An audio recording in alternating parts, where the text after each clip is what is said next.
Hello and welcome to Game Brain, a board game podcast about our board game group. I'm Ben Mandelker, and joining me, I'm very excited. This week we have from GMT Games, Ken Kuhn. Hey Ken, what's going on? Hey Ben, I'm just here chatting games. One of my favorite things to do. Yeah, we're doing a little remote sesh on Zoom. I was not going to let this podcast go dark for a second week in a row. Everyone is busy doing so much, and it was Sunday morning, and I was just like, you know what? Maybe I can reach out to some people I know through board gaming. And I immediately thought of you because we've had so many fun conversations in the past about gaming. I feel like actually the way we met was so funny because Candace, who's one of the hosts of the show and also has the Board Game Geek podcast, she was like, "Oh, you and Ken should talk. Ken from GMT Games, because you guys would just love talking about 18xx." And then we got on the phone, or it was during the pandemic, the height of the pandemic. So we got on Discord and we just talked for 90 minutes about 18xx games. It felt like a meeting, but it wasn't a meeting. It was just like two people who'd never met before just talking about 18xx. It was great. If it was a meeting, it was the most fun meeting. So tell everyone what you do at GMT Games, by the way. Yeah, great. So I'm a staff developer at GMT Games. So I've been there since the fall of 2020. So I'm just over 3 years as on-staff board game developer. Getting to work professionally in industry has always been a dream of mine, and I've had an amazing time working on games with them. So it's been awesome. Yeah.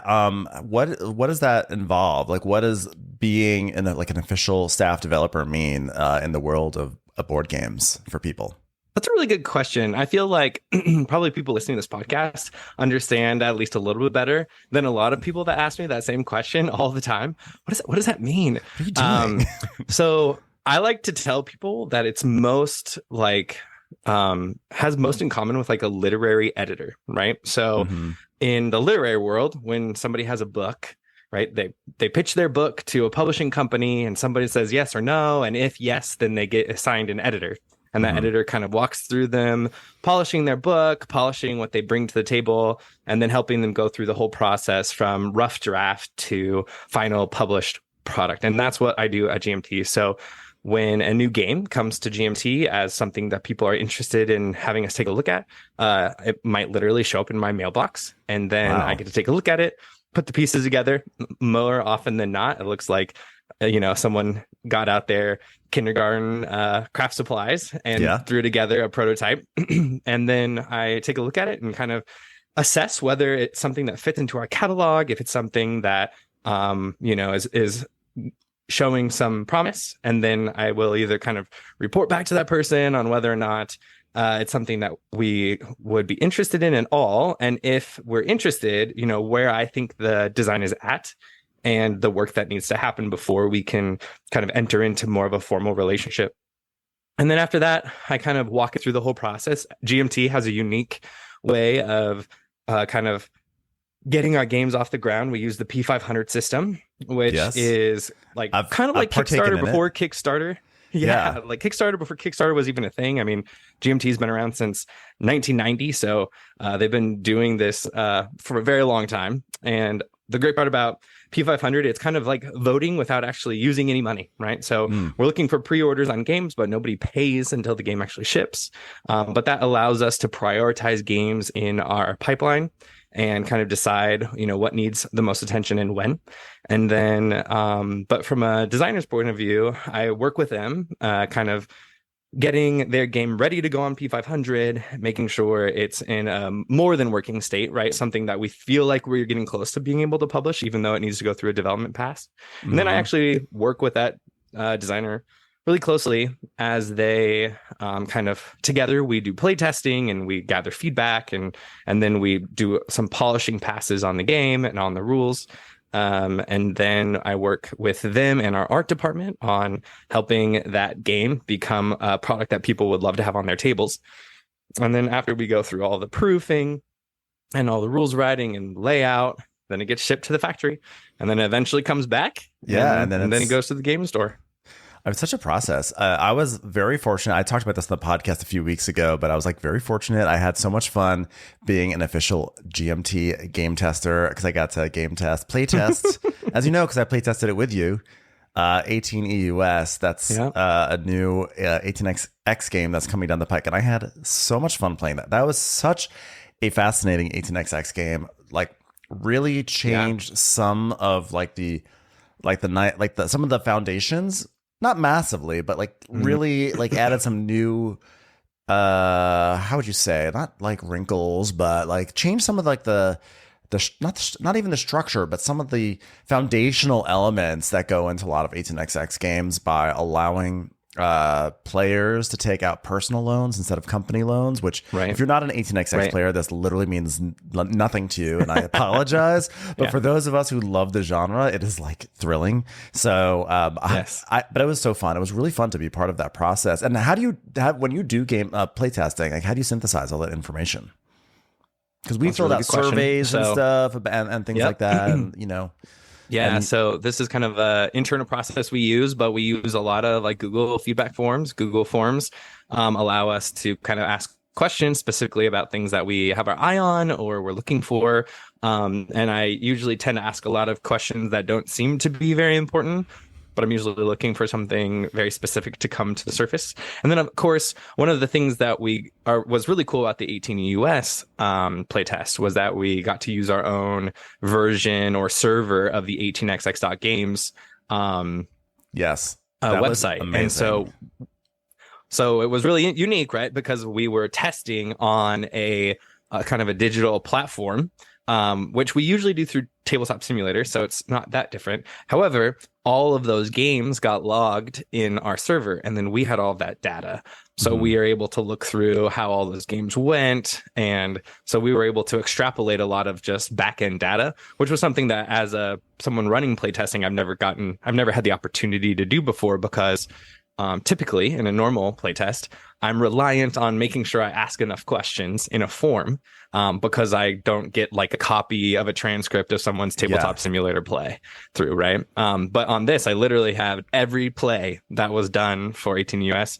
We had all of the information for, and so our developer, which that's in the formal coding sense, was able to go into that and like pull data points for us and let us really kind of dial in some of the things that we had. So from the play tester side, the forms were a lot more about experience and a lot more about perspective. Whereas when we needed the data, we got cold hard data, which was the first time I had that experience with play testing, because as I've already mentioned, we don't usually get to just kind of push a button and, you know, filter for the information we're looking for. It would be great if more companies used platforms like that. I remember we talked about in the podcast how when Carnegie came out, it was a Kickstarter, but then after a Kickstarter, they released an implementation on BGA relatively quickly. And so they got a lot of data from BGA, and they could start to see which like departments in that game were maybe overpowered, and they were able to make really valuable tweaks.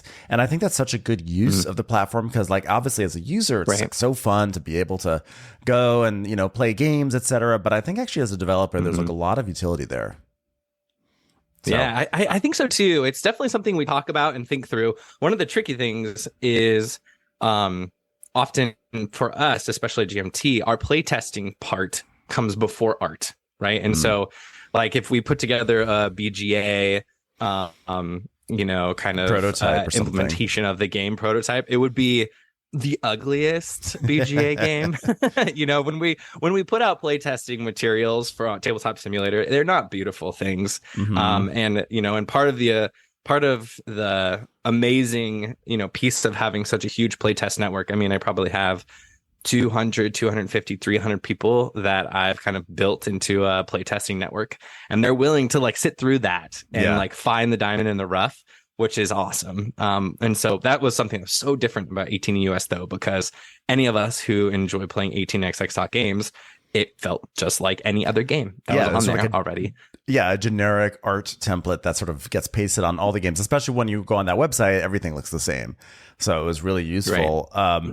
And by the way, we should also mention you have an 18xx game that you designed that's coming out. That is actually playable by everyone, not just playtesters, on 18xx.games, which of course is 1822 PNW, which I've played actually several times now, and I've really, really enjoyed for many reasons, but maybe chiefly because it takes place in the Pacific Northwest. And like that is like, it's just like really fun to build tracks to like Seattle and Portland and places like that. How's that process going along for you? I mean, for me, it's been great.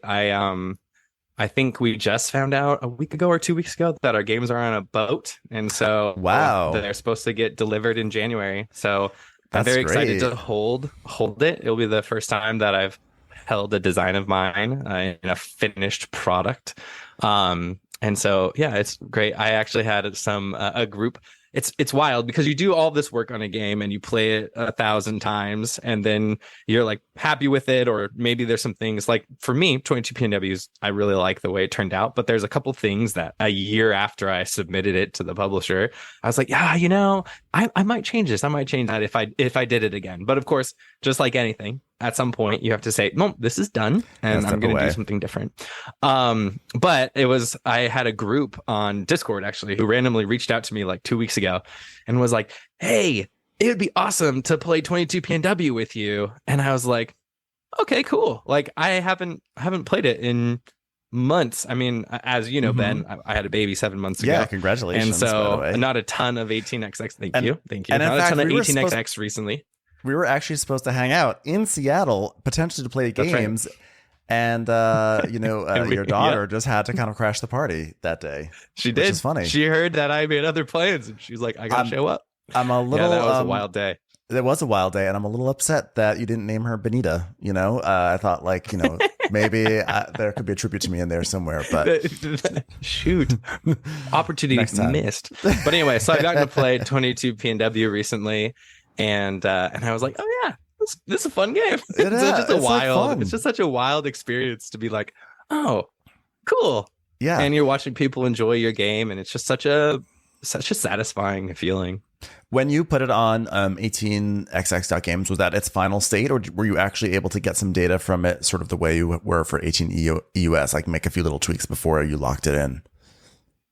Yeah, we actually were able to make a couple of little tweaks towards the end. And mostly we made them as variants because we noticed that people preferred playing a couple of different ways. And one of the biggest things in that game specifically is the train rush, how fast the train roster goes through. And I had specifically built that game from a historical point of view. The argument that I'm making in 1822 PNW is that the local railroads built the railways of the West, and the giant railroads that come in towards the end of the game really just picked up the rail that was already here, right? And so they started on the East Coast, they really built the Midwest. But when they got to the West, trains had been running and they ended up really just using track that was out here. And so in a lot of ways, they truly were, acquiring these little companies and using their resources instead of, being the things that they morphed into. And so I specifically kind of built the train roster so that was the local railroad space of the game was longer than some of the other 22 series where the majors play a bigger role, and therefore the majors are a longer portion of the time that you play in the game. Well, there are some people who really prefer 22 as a system to kind of have that particular arc where the minors play a role, but a smaller role than the majors. And so by removing a couple trains, and it's literally two, by removing two early trains, you can actually switch that whole narrative. And so we add that variant in because of the preferences of some players, but the core rule stayed the same because that was the design intent, to show that these locals played a really big role in building the West, and then the majors came in. So it's an interesting thing. We were able to grab a little of that data, but it did also come pretty late in the process. So it wasn't nearly as helpful as obviously it was for 18 US, which had some significant changes because of the playtesting that we got to do. But it was fascinating to get some of that data, and it was really cool that someone approached me like, I have no skills in coding at all, so it was great to have someone be like, hey, I'm really interested in your game. Can I put it on Dot Games? And I was like, yes, please. You're Like, please yeah, do I mean, that. it's great.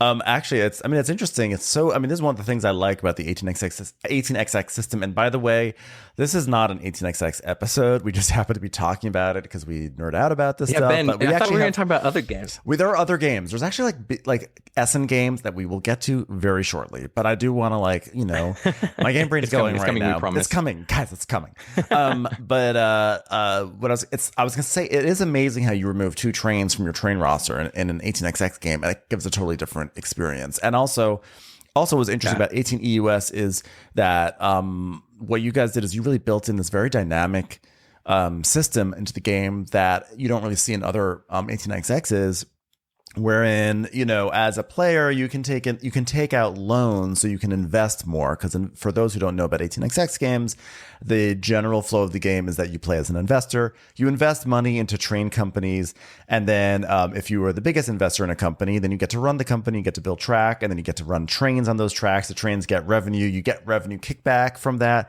and then you reinvest it again in further stock rounds. That's the general flow, and it builds and builds, and there's chaos, and there's twists, and there's turns, and there's drama and heartache, but joy, and highs and lows, and a full day's worth of entertainment, which is why I love it. But in 18EUS, what's so interesting is that there's no other 18xx games that I personally know of, but there may be. But I think it's the first time I've seen it where the player can take a loan. Usually companies can take loans, but here a player can take a loan to invest more. But then other players can invest in the bank that's giving the loans. And so the more loans that are going out, the more of an opportunity you're creating for people who are not taking on debt for them to actually capitalize off of you. But then the seesaw can go the other way, which is that if you start to capitalize, if you try to invest in the bank on spec that people are going to start taking loans so that they can invest more, people may not take those loans because they don't want to help you out. So there's like a very dynamic push-pull in the game, which I imagine was actually really, really difficult to really fine-tune, which is why this implementation was like really helpful for the playtesting, right? Was crazy helpful for that. I mean, that was one of the number one things that was a huge takeaway for us, was able to say like, well, this is how we think. I mean, so first of all, 18US was designed by Greg Holton. So huge shout out to Greg. Shout out to Greg. Did a huge amount of work before it even got to my plate. And then of course, once it comes in, I sit down with Greg and I said, okay, Greg, cool, very cool game. I think the weekend that he pitched me the game, it was in person at a Trax event a couple of years ago. And Trax is a I played convention and the publisher. Yes, in Denver, Colorado. Yep. For 18xx games. Happens twice a year. The guys out there are amazing.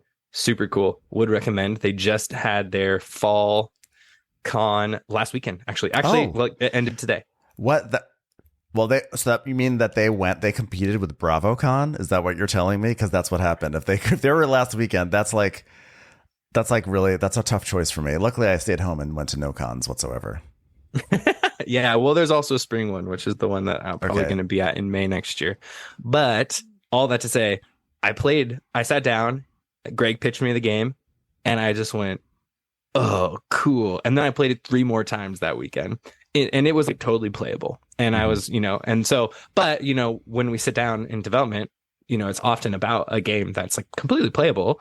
And it's about like, okay, how to make this the best game it can be. Right. Mm-hmm. And one of the things was, the really tricky thing about this seesaw between loans and player shares in the bank was not only to balance it in a particular game, but also across player counts, right? So 18US plays 3, 4, and 5. And so we had to build 3 different models for the bank so that it worked in each of those player counts. And actually the hardest model was the 3-player model, because just like in almost any 3-player game that's ever been made, there's always this inherent issue where, it's 2v, it can often become a 2v1 situation. Yes. And in this particular situation where 2 people take loans, one person going into the bank was having a significant advantage.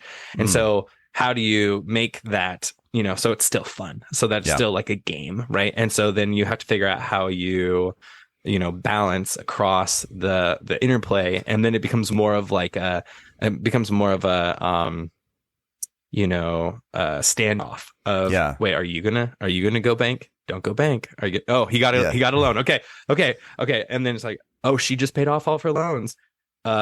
Is she gonna go bank? And that was the tension really in the 3-player game that had to be ironed out, because it was pretty swingy, earlier on, and now I think it's in a really good place. And the 3-player specifically, most of that data came from the playtest.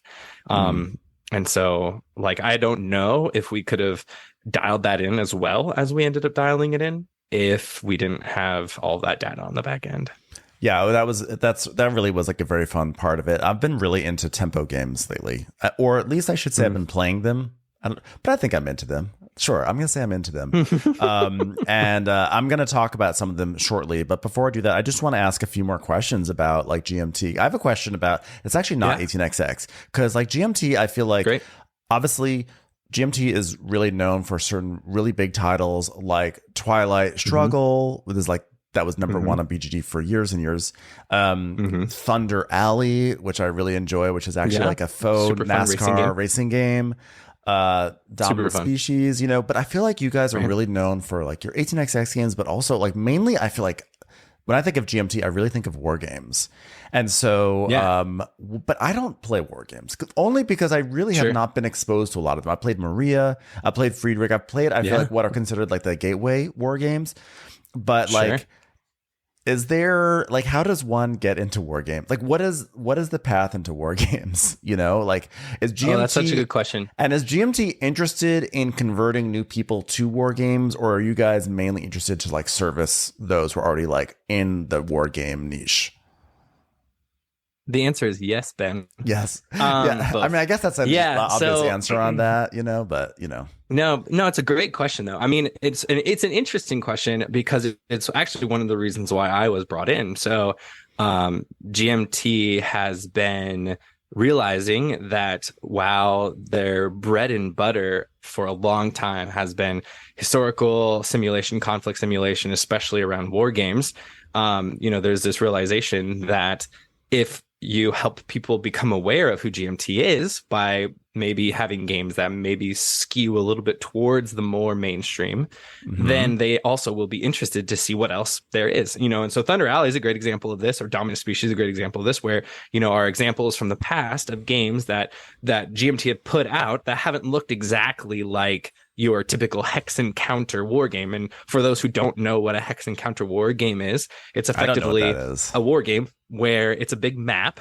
of an area and it's all hexes, and those represent the spaces in which you can move your counters, which are little 1/2 inch to 3/4 inch squares that tell you the troops, or depending on the scale, like who's in that space. And then of course you put you march your little stacks of counters across the board, and when they come into contact, they fight. Right. And that's kind of where, so much of this history of war games come. And it's just a really super fun, very in-depth, tons of detail, tons of things going on that people, really find fascinating.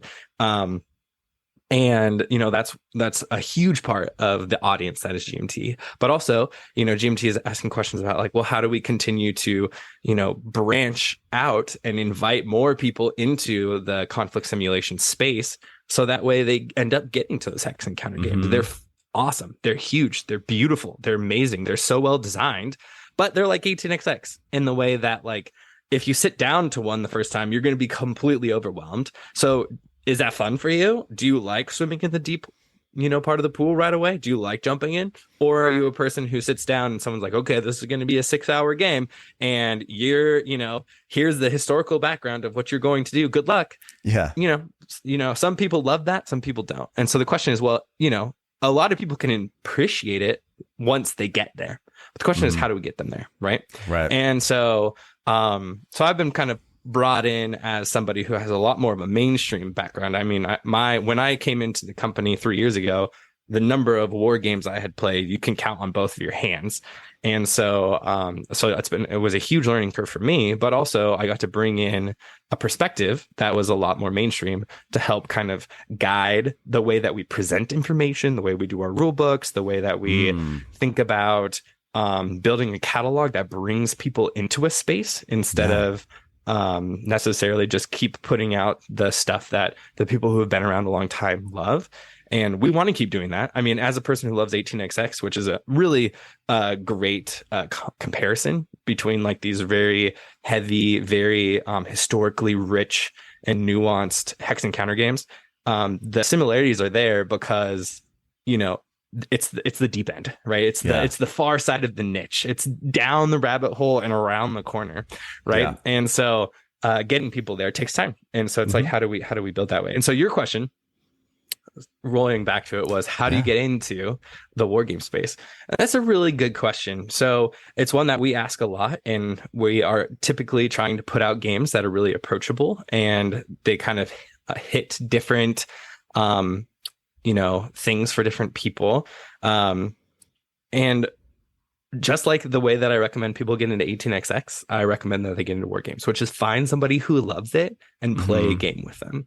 I feel like getting into those games is tricky, right? And, you know, like one of the best things that I ever did for getting interested in historical war games was to watch Band of Brothers. Oh, wow. The 2000 and was it 2000? 2001. I think 2001 with Tom Hanks. I mean, it's an old like TV show from HBO, right? But you watch it and you're like, oh, I get it. Like I can all of a sudden I can understand what people are doing. You know, you're following the airborne division around and you're like, oh, I want to play a game where I'm the airborne, you know? And I want to experience some of those like squad level interactions and experiences that they had. And then you can go play a game that's at that level, like Combat Commander is one of the games that is phenomenal in that space. And you can, you know, and a lot of people will say like, oh yeah, well, when you play Combat Commander, you feel like you're playing Band of Brothers. Well, if you haven't watched Band of Brothers, you're not going to have the same experience as somebody who has. Or also, but sitting across the table from somebody who like can explain to you like what's happening, why this is important, why this matters. Those are some really cool those are cool spaces to explore. I would say one of the number one games that's not out yet but coming, if you're interested in, if you like Euro games and you're interested in something that's going to skew or going to help you go like get into war games, go to the right now war space. Go to the war space is a game called Firefight Tactical. So Firefight Tactical is this new game on P500 from GMT Games. It should be coming out probably mid to late 2024. And it's really awesome because it's a squad level. So like that level we're talking about where you actually like there's, you know, small groups of people and you're kind of, you're in it. You feel like you're in it. But it's a dice drafting game. And so, you know, it's set in World War II, but at the beginning of each turn, you roll a set of dice, and then each of your unit cards has a list of actions that you can take, but you have to be able to use one of the dice that was rolled to do it. And so it kind of melds this very cool dice drafting Euro feel with this very, I would say like traditional kind of squad level tactical war game. And so it's going to be one of those games for us that I think is going to be a really excellent entry point into Remind that me, space. Can I say the name of it again? I'm like writing it down. Yeah, it's Firefight Tactical. Oh, Firefight Tactical. Firefight Tactical. I'm like writing it down. Cool. Also, so I can remember for show notes, but I'm like, oh, that sounds actually pretty good. Okay. Yeah, it's going to be just really cool. And I have to also shout out Sam London, the designer for that game. Shout out to Sam London. Sam London is one of our new designers, and he pitched us Firefight Tactical almost a year ago, but he just pitched us a couple of new games at our last weekend at the warehouse, which was in October. And I'm telling you what, he has a game that we're going to be putting out that is mind-bogglingly good. It's really? Like I can't even wait to announce it. I can't right now. But I'll tell you this: when it comes out, people are going to lose their mind and they're not going to believe that it was a GMT game. It's just so Cool. Now, this, by the way, I want to say this is it's- not an advertisement for GMT. I'm just merely picking Ken's No, brain I just right happen now, to work but- there, so we have to talk about it. You can't help it. It's No, just but like your hockey shop. It's excitement's just my job. genuine. I know your excitement is genuine. That's true. Like you're not like a used car salesman who's here to do like a whole, thing. But I'm excited. When do you think you're going to be announcing that one? That's a really good question. I'm pretty sure that we have plans to announce it early next year. So Q1, Q2. We'll keep an ear out for that. Okay, so in the meantime, let's talk about some of the games we've been playing. Yeah. You told me great. you told me that you have recently been playing Sky Team, which I'm excited about because I just got my copy and I have not been able to play it yet. And I just stare at it and I'm like, how can I not find a single person to play this 2-player game with me? So please tell me everything so I can have Sky Team FOMO, please. Sky Team's incredible. It's one of those designs that you play and you're like, this was so smart. Like, as a person who's a developer and a designer, I often will play games and be like, oh, wow, why didn't I think of this? Sky Team's one of those games. So my wife and I, as I mentioned, we had a baby 7 months ago. And so the brain space that we've had together to play games have been mostly co-op. So the majority of the stuff that we've been playing is cooperative.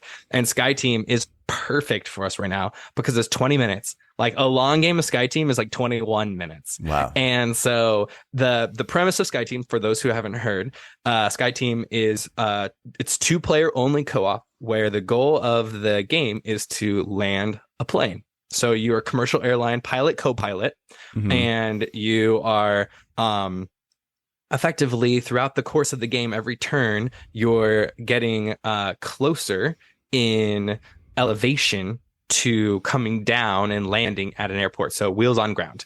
At the same time, you're trying to get closer in distance. So the elevation is decreasing every round, whether you like it or not. So you better figure it out, because if you get to the end of the 7 turns and you haven't figured it out, you crash the airplane into the ground, right? Right. So, but part of figuring it out is decreasing the distance from the airport that you are. And so you kind of have to line it up in round 7 to both get the wheels on the ground at the airport at the right time. Not so there's beyond a bunch the of different airport things. and not before the airport.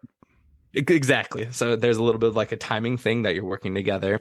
And so it's one of those co-ops where it's a like a no communication co-op, right? So it's a dice placement game. So you roll dice, they have numbers on them, and then there's all these like almost worker placement spots on this shared board, and you can place your dice there, but they have to have the right number. Or some of the spaces have a wild, or some of the spaces have like 2 numbers, and it could be one or the other.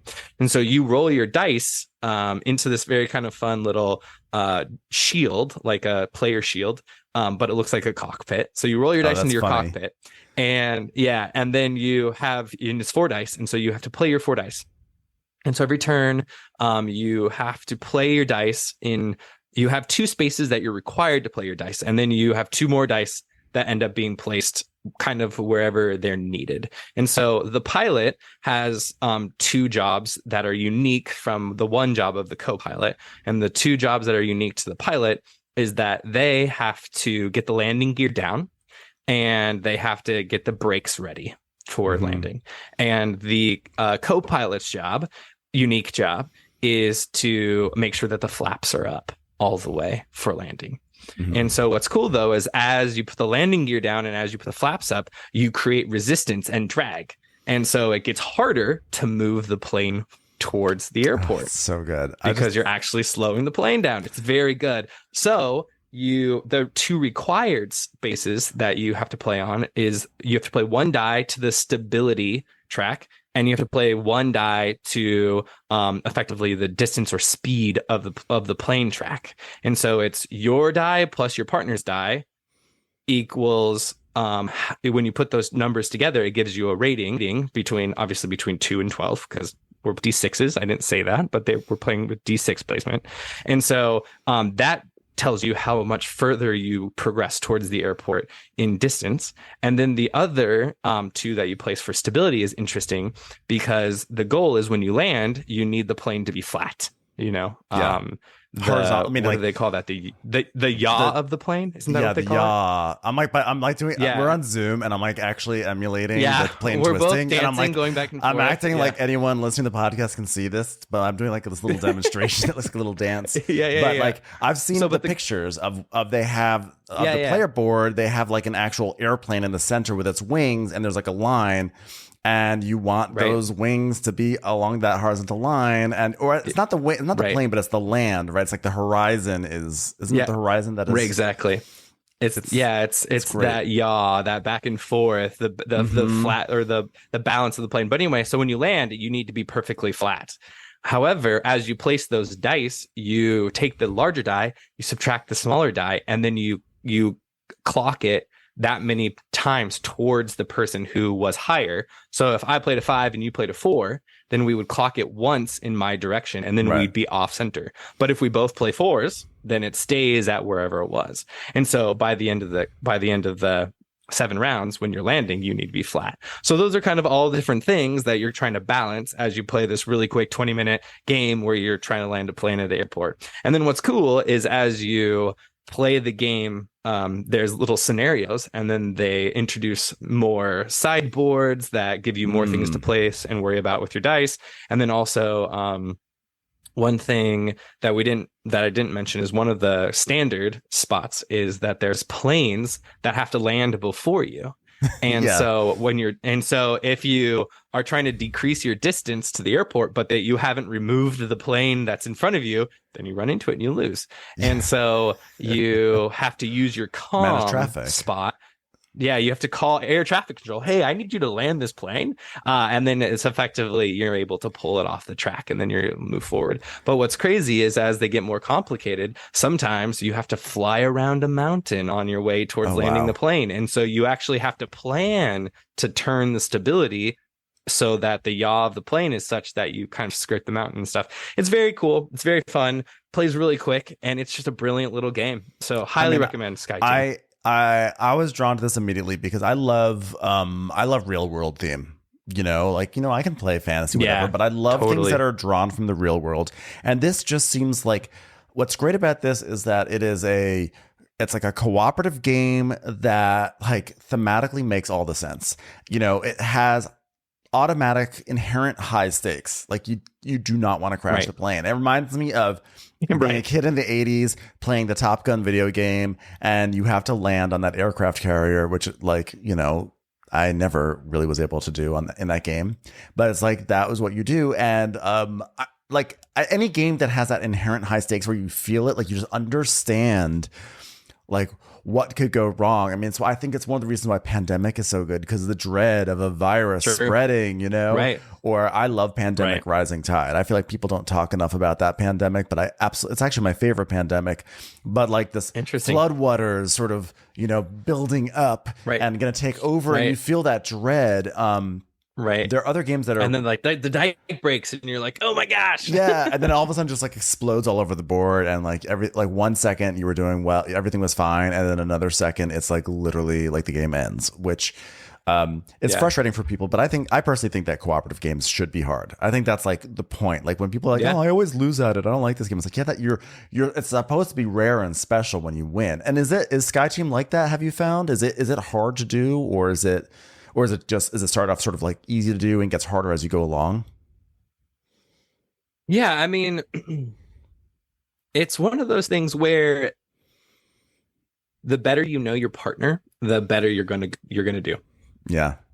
So because there's definitely ways to communicate without communicating, right? And so like my wife and I we've been playing games the whole time we've been married. So we've been married for, since we were dating, right? 12 years of playing games together. And so, I think the first mission or the first, landing, we were like, oh, okay, yeah, like that was pretty straightforward. But then you start adding some of those sideboards and things get more complicated. And I think there was one, like maybe the third or fourth scenario, we ended up, I think we had to play it 5 times before we ended up being able to land the plane. And we were just like, you've got to, and my wife is very competitive, and I swear she was not happy. And I wouldn't be happy either I played a die where I shouldn't have. And man, I almost watched her like flip the table. She's like, "Are you kidding me? You played a die there?" Oh, sorry, babe. But you know, So, I think it can get heated. That's good. I like that. And I think that one of the things that is appealing to me is that it also just sounds to me like a cooperative game where it just sounds actually like fun to do. And when I say fun to do, like, of course a game should be fun to do, but it actually seems like fun to step into the shoes of pilot and co-pilot. And so even if it was something that we could do relatively easily, it feels like kind of like a fun simulation that you're doing. And it also seems like something that everyone would understand. Like I could imagine pitching a game like this to someone who's maybe not totally, maybe not really a gamer. Like my boyfriend is not a gamer. I wonder if I could play it with him because if I said, like you're pilot, I'm co-pilot, I'm pilot, you're co-pilot, we have to land a plane. Like it's that, I mean, when you talk about in you know, with like movies, when people pitch movies or TV shows, you know, the dream is the high concept pitch where you can just say it in a line and everyone gets the vision and you know it and you want to go forward with it. And this is like, to me, this is such a high concept game. It's like what I just said. I'm pilot, you're co-pilot. We have to land a plane. If we don't, we die, you know? Yeah. Well, and there's something too about the fact that like, even if you're not like a huge aviation person, like which everybody's been on a plane and been like, man, I wonder what's going on up there. Yeah. You know, like everyone's ridden in a plane and been like, oh man, you know, and it gives you like this huge appreciation for all the things. And of course, this is just a stripped down simulation of things that pilots actually have to like think through. But you're like, oh yeah, I didn't really think about the fact that there might be drag or resistance. And the timing's really important. And obviously, you know, that like planes don't crash into each other very often, hardly ever. Thank God. But, you know, it's just this thing where it's like, oh, yeah, it's like you're right in the fact that it's like the simulation that you can easily place yourself in. And you're like, I don't even know what that actually takes, but I want to try it. Yeah. And so I think it's one of those games where I've been thinking like, oh, who do I know that's maybe not super into games who I think would enjoy this experience? Also, one of the greatest parts about that is it's co-op. And one of my favorite things about co-op is I think that it's one of the best introductory spaces because people, especially with people who are really competitive, because people don't like to lose to people who play a lot of games, you know? And so it's like, you know, when you're playing games for the first time with somebody who hasn't, you're like, okay, do I go easy on them? Do I take us, you know, the amount of times that I've won viticulture by just doing the tasting room strategy because I'm like, okay, this is game clock. Like if you can't figure out how to make and produce wine in the time I can win by a tasting room, that's funny. You know, strategy, tasting room game clock. That was it. Only in the world of board gaming can there be a concept where, okay, I'm going to play a game where I'm going to build a tasting room where I'm going to sit and drink wine for the entire game. And after a certain point, I'll have had so much wine. I will have tasted so much wine that I've just won.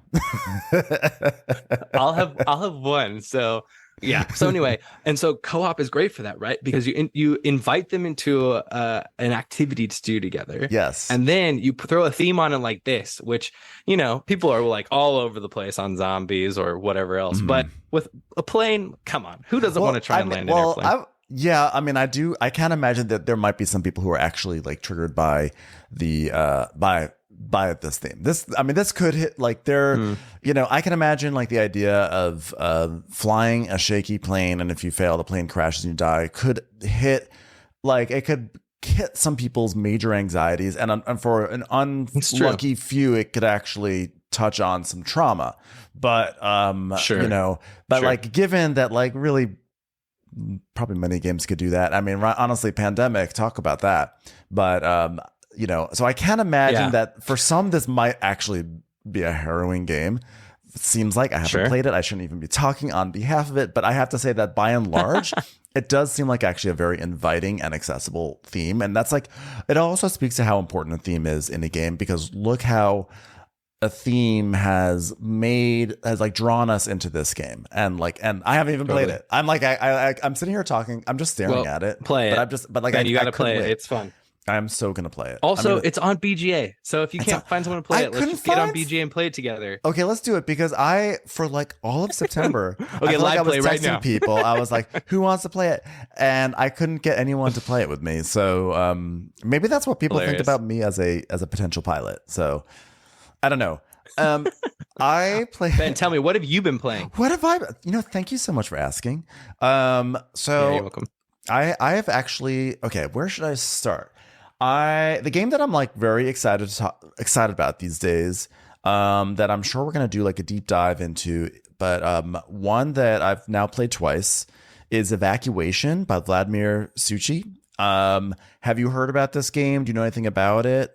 No, I'm looking it up on Board Game Geek right now. So it is, and I can't spell it, so I missed it. Evacuation. There have been a lot of jokes about the word evacuation, etc., which, of course, I will be happy to indulge in anytime anyone wants. I will always make a poop joke. But basically, the gist of the game is that we are on a planet.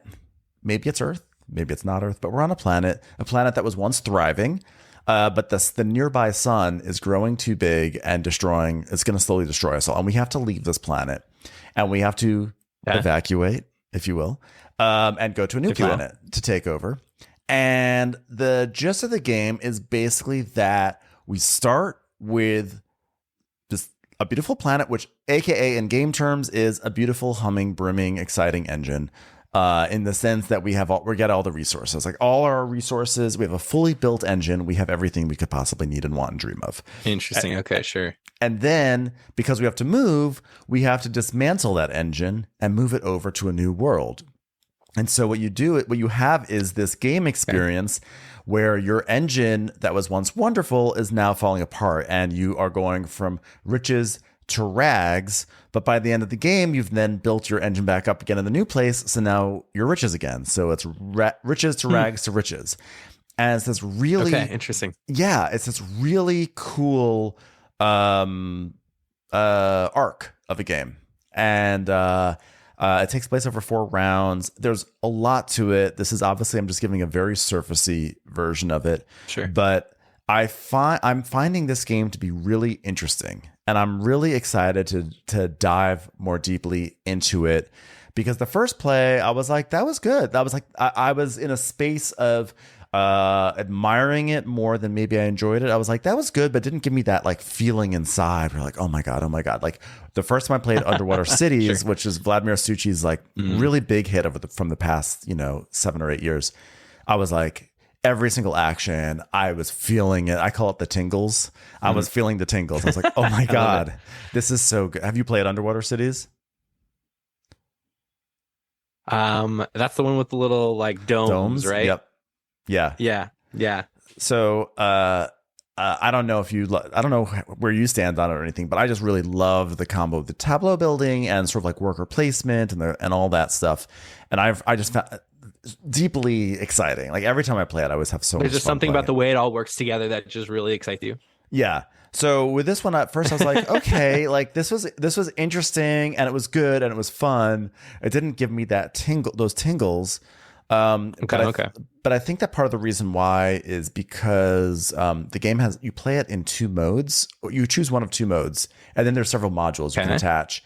And one mode, the recommended starter mode, is like a race mode where you're not even playing for points. You're racing to be the first to get your production in the new world to a certain benchmark, and also to build 3 stadiums, which I think is funny because the stadiums are like the abstracted version of happiness. Like, oh my God, we have 3 stadiums on this planet. We're like so happy we have sports, So okay, cool. Sure. Yeah, like why not? So like in race mode, as you do. Like it's like I feel like the first thing that I'm like, if we move to a different planet, I feel like a big priority would be to build Madison Square Garden. I feel like that's maybe that.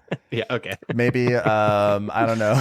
Like I'm trying to think of a stadium that's up there in Seattle to make it more appealing to you. I don't know if any stadium. I mean, I love my sports ball team, so I've got the Sounders up here. We've got the Mariners. Yeah. But I don't. It's crazy to me to think that like the thing you're trying to. We will have arrived when we have stadiums. Yeah, stadiums. It's like we're doing so well. We have so much excess money that we're just going to build a stadium. Like we have sports again. Yeah, and conventions. But yeah, that's right. So like in race mode, the moment that someone reaches this benchmark, the game just ends. And so what's happened is that it sort of there's, like I said, there's 4 rounds, and a lot of times the game ends just like in the middle of the 4th round, which feels sort of weird and anticlimactic. And there's this feeling like we spend all this effort to like rebuild our engine, and then all of a sudden like you've rebuilt it, and now you're ready to like use that engine that the game seems to be all about, but then it ends before you can really use it because someone just hit a mark.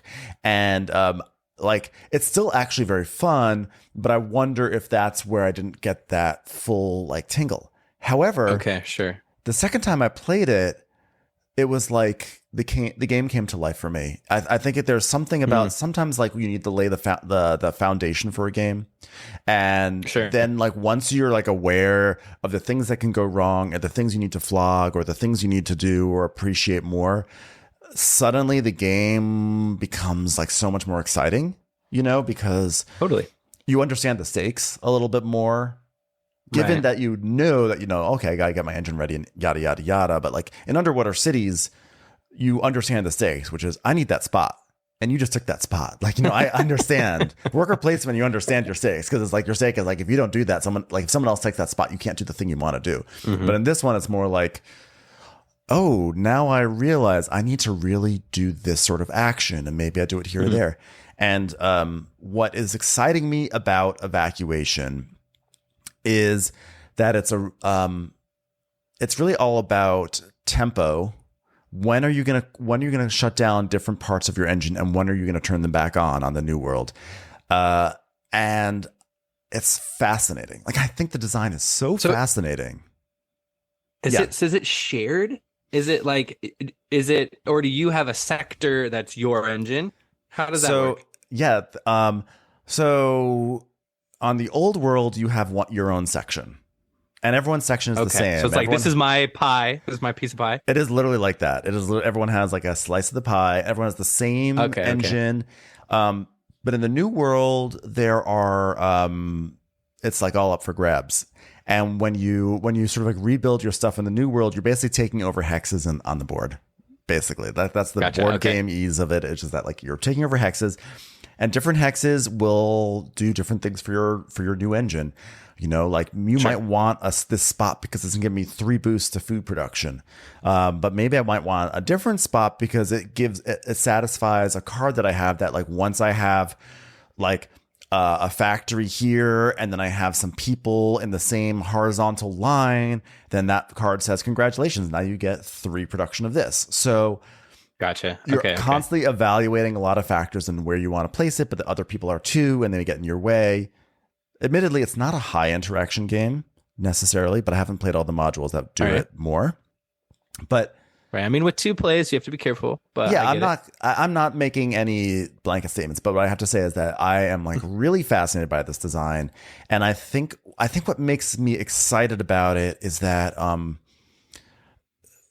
Vladimir Suchi's, is it Suchi or Suhi? I don't remember. I'm never quite sure if I'm saying it correctly. So apologies to Vladimir if he's listening. To Vlad. I think it's Suchi. Suchi. Okay, I'm gonna go with Suchi.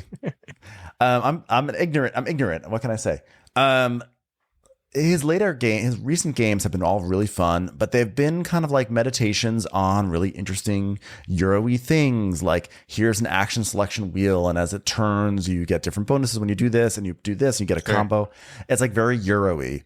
And this one, I feel like what I like about it is that it seems to be concerned with not like, hey, here's some gimmicky ways to play a game. And I don't mean gimmicky in a dismissive way. I mean, like, here's like cool mechanisms. How are you going to use them? How are you going to use them and see what points you can get? This one's like, here's some really basic actions you can do, but like, how are you going to approach how you play this game?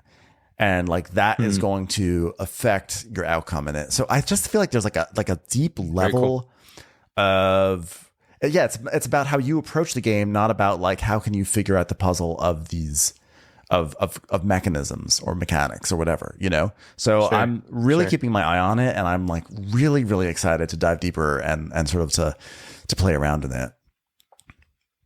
It's going to be, I don't know if it's going to be something up your alley or not. It seems like some people have really responded well to it. There's some people who absolutely love it. There's some who are a little more cold on it. So I can't tell. Yeah. But well, next time you're in town. It's hard to say. Yeah. Oh man, I wish it was only about a year ago that we played Roads and Boats together. I know that was so fun. Isn't that But crazy? yeah, Yeah, it sounds like something I'd love to play. I mean, one of the things that's tricky is there's so many games that come out right now, and it's like, man, can hmm you, I would love to try it. I mean, one of my favorite Vladimir Sushi games is Prodigal's Club.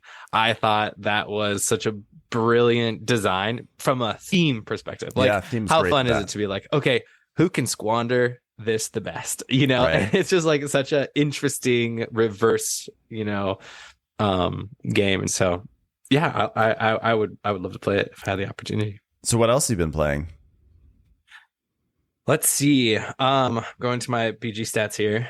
Yeah, go in, dive into that app. One of my most played games since in the last couple of months is a game called 535, which is a card game from the Portland Game Collective. So the Portland Game Collective is this group of people in Portland who just love everything card games, and Yeah. they kind of have taken it upon themselves to try and get games that are maybe out of print or never had a real print run, or are have only been printed overseas.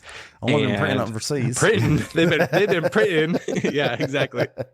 Only been printed overseas, and so they've been like bringing over a ton of cool games. One of them, their second game that they put out, is 535, and it's just this brilliant little shedder game. So the goal like of any shedder is you get dealt your hand of cards, and the goal of the game is to be the first to go out. And then in 535, when you go out, you get to then everybody else has to count the little points in their hand that they still have. And of course, like when somebody busts by getting, I want to say it's 18 points, if I remember off the top of my head, then the person with the lowest points wins the game, right? And so usually it's between like 3 and 5 hands, and so it's pretty quick. However, one of the cool things is the reasons why it's called 535 is because there's the first 5 cards are 1 through 5, and then it skips 6, so there's no 6 in the deck. Okay. And then it goes 7, 8, 9, so 3. All right. And then it skips 10, and then it goes 11 through 15. So it's 535 of the like different kinds of cards in play. Okay. And the cool thing about it is the way in which you can play cards out. So if you play a single card, then you can obviously play a higher single card to beat the lower single card. You cannot play the same. You have to play higher. If you play a pair of cards, or then you can play a higher pair. Or if you play like 3 of a kind, you can play higher 3. But the thing is, on your turn, you may only lay down 3 cards. Okay. And so and then the last kind of thing you can do is a set, right? Or a run, if you will. So, you can play 1, 2, 3, or 3, 4, 5. But of course, there's no 6 and there's no 10. So when you're thinking about those runs, kind of goes with the thing. But here's the thing. Here's the catch. There's a couple catches. There's always a catch. There's always a catch. One of the catches is that the runs, everything else, the singles, doubles, triples, they all build. So if I play a 1, you can play a 2. But on a run, if you play 7, 8, 9, then I have to play a lower run. So I have to play like 3, 4, 5. Oh. Okay. So it's kind of it goes down instead of up. So it's interesting. And then another thing that's very cool about the game is you can add to it. So let's say you play 2, 3, 4. On my turn, I can play the 1 and the 5. Oh, and then funky. And then it finishes the round because there's no 6, so nobody can add to it. So if you can't add to it, then if you can't the combination, then the round is over. Exactly. And then that person gets to play out first, right? And so what's the most interesting thing about 535 is when you read it, it teaches you to think differently about how you read what you've been dealt. Because if you played a lot of card games, you have kind of an idea. Even if I tell you you can play singles, doubles, triples, or run, you have an idea of how you might go about that. And you can look at your hand and you can think, okay, I think that's how I'm going to play this hand. However, because of the additions of being able to add to other people's things and then having these weird breaks in them, you can look at your hand and be like, in most card games, this would be an crazy good hand. And in this game, I have no idea how I'm going to do. And so it re-teaches you. And so after, I think I've played about 30 times. And after about 30 plays, I'm like, I've retrained my brain on what it means to like look at a hand of cards. But it's just taken so much. The first like 10 games, I just sat there like, oh, that did not go how I thought it was going to go. So a very cool game. If you're into trick takers, if you're into card games, shedders, 535, check it out. The people at Portland Gaming Collective are amazing. They're doing some really cool stuff. And this is kind of a game you can pick up on their website. So check it out, 535. That sounds amazing. Yeah, there's been like over the summer in the Game Brain group, there was like a real trick taker moment. Like Matt Robinson was really enthusiastic, but like so were others. It wasn't just him, but like I feel like he's a very enthusiastic guy, and so when he gets really excited about something, it sort of is like infectious amongst all of us. And totally. So he's probably played this, or he probably already owns it, because I think he's talked about this collective. But yeah, but it's cool. I've definitely, during that chapter, the ones that I really, the trick takers, I played several of them. I was never quite as into the trick takers as everyone else, but I really enjoyed them.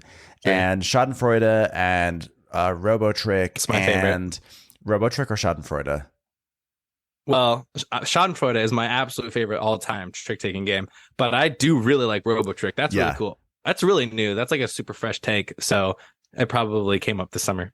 Yeah, Schadenfreude, I've actually only played it once, and I love it. We've actually talked about a bunch of the podcast, so I'm not going to go into it, but that's another one which I really love, how it makes you rethink like how you play your cards.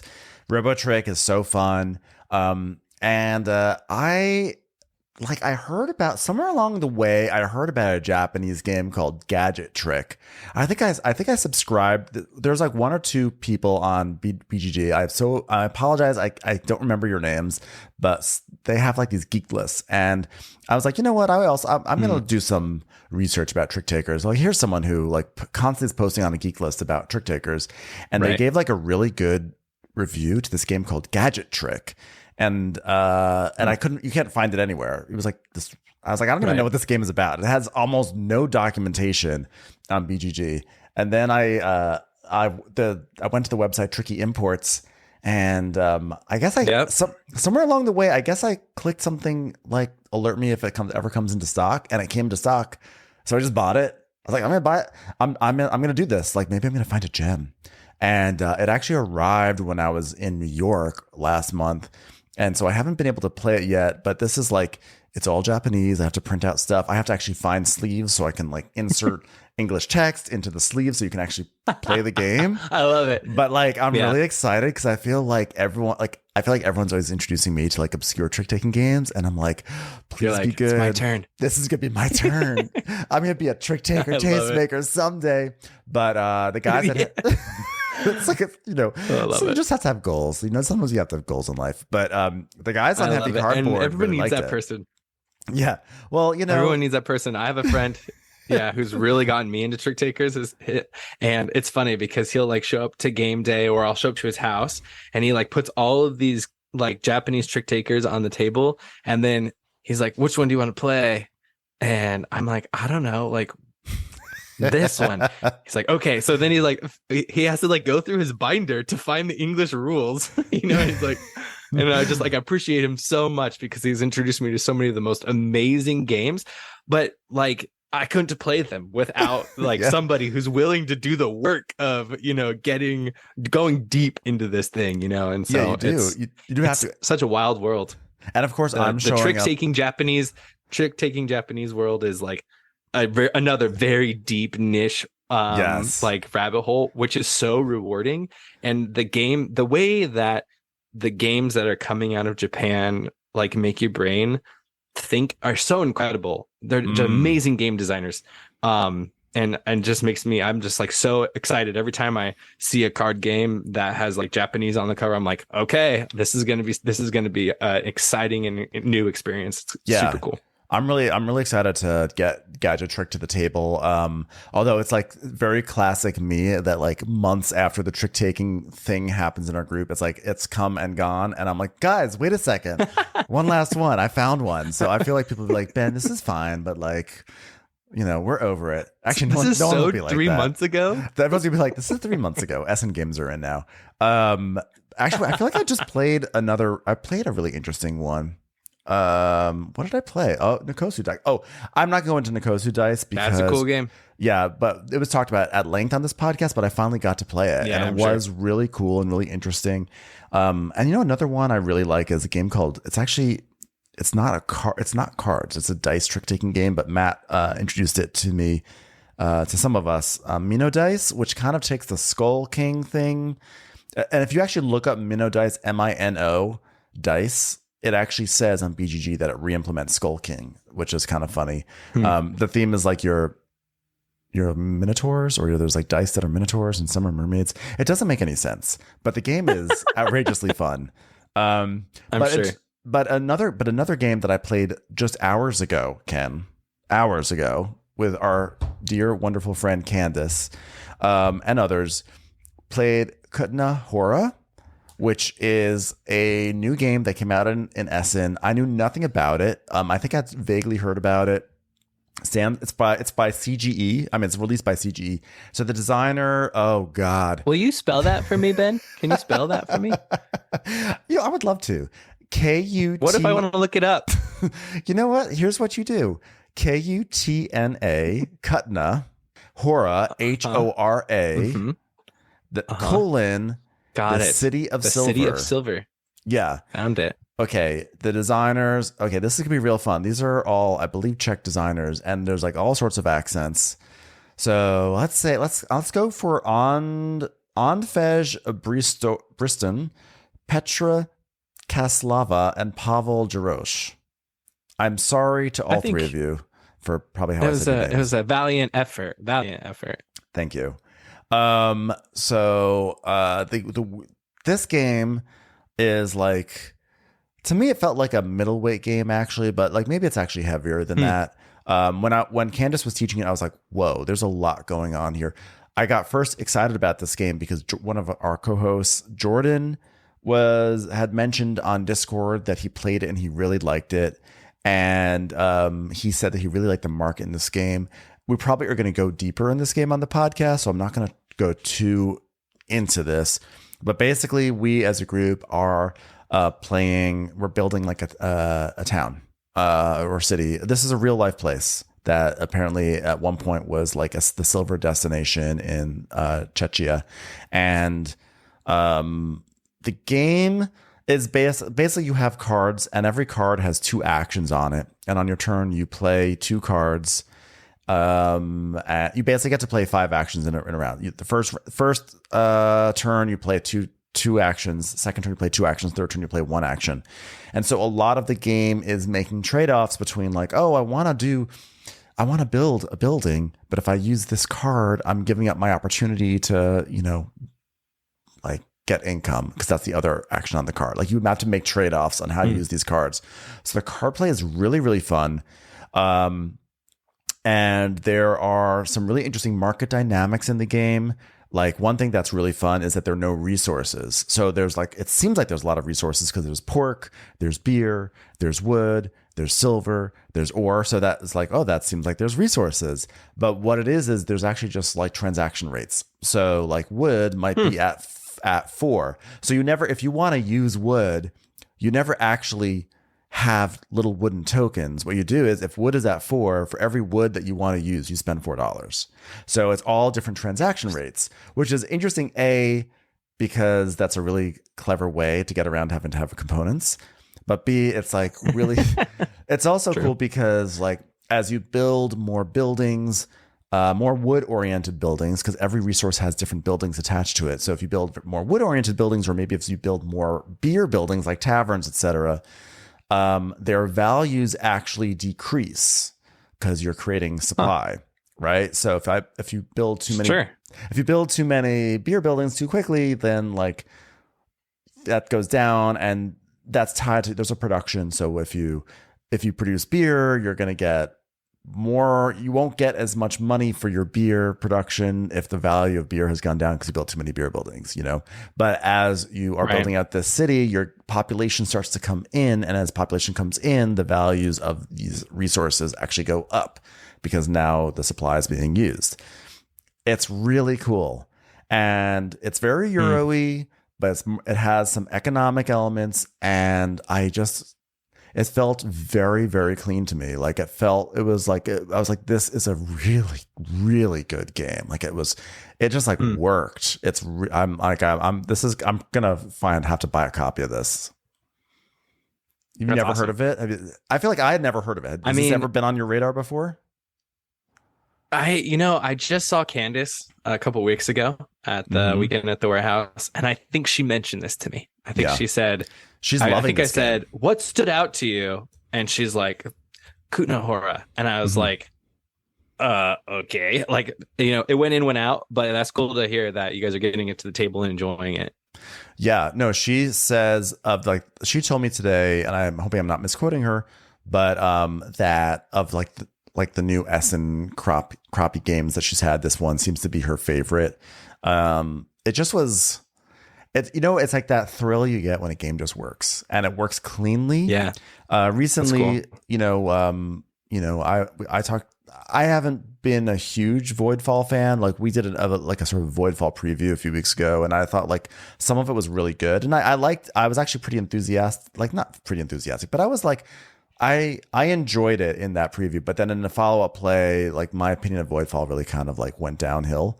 And a thing with Voidfall is that one of the central elements of it is that you have card play, and there's three, you can only play a certain amount of cards per round, and every card has 3 actions on it, but you can only play 2 actions unless you pay to do the third one.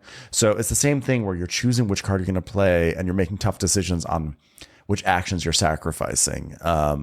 And it's funny because to me, it's not fair to compare games, but like for all of the stuff that goes into Voidfall, this big ass game, I felt like I was getting the same joy of like making decisions between these cards with a much cleaner design in Kutná Hora. And I know people are really loving Voidfall, but this to me is an example of like, here you can have that same rich decision space of like deciding on your card, like how you want to sequence your actions and which ones you're going to do, but with like to me, what felt like a more elegant game.